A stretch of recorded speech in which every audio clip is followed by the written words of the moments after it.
The COP21 Climate Summit has announced a draft agreement described as a milestone by many. However, some activists are not so convinced there. Social movements and NGOs that are holding a parallel alternative climate change summit in Paris have denounced the draft, claiming the 48-page draft does not meet the established goal of maintaining global warming at less than 2 degrees.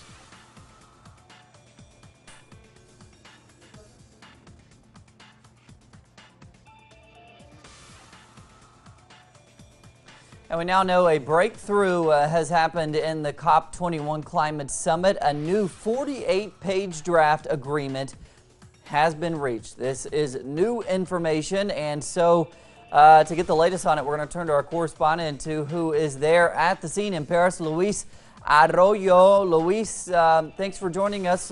We're just seeing these reports there from Paris that Ban Ki-moon had just spoke. What did he say? And tell us exactly about that draft agreement. Well, hello, Cody. How are you? He has promised that the global legally binding agreement that everyone is waiting here will be on time by Friday.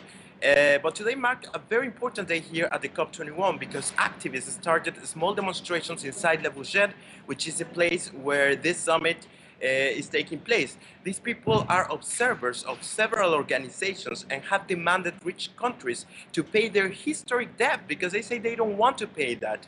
They say climate justice. They were shouting here in the corridors as the climate talks continue. And in the Alternative Climate Summit, Luis, which has gathered activists from around the world there in Paris, how was this news of the draft agreement being greeted there in that alternative group?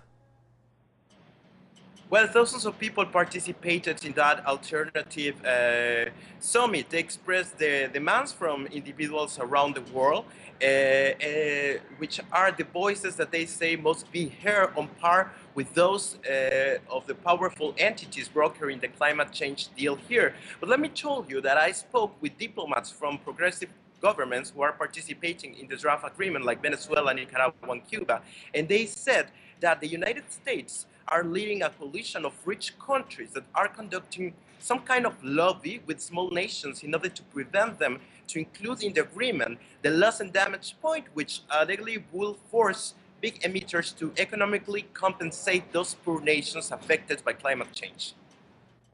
All right, Luis Arroyo with the latest. What is a new information we're just reporting to you at this hour that we're just getting into our newsrooms, and Luis will continue to keep us posted. Luis, thanks so much. Thank you, Cody.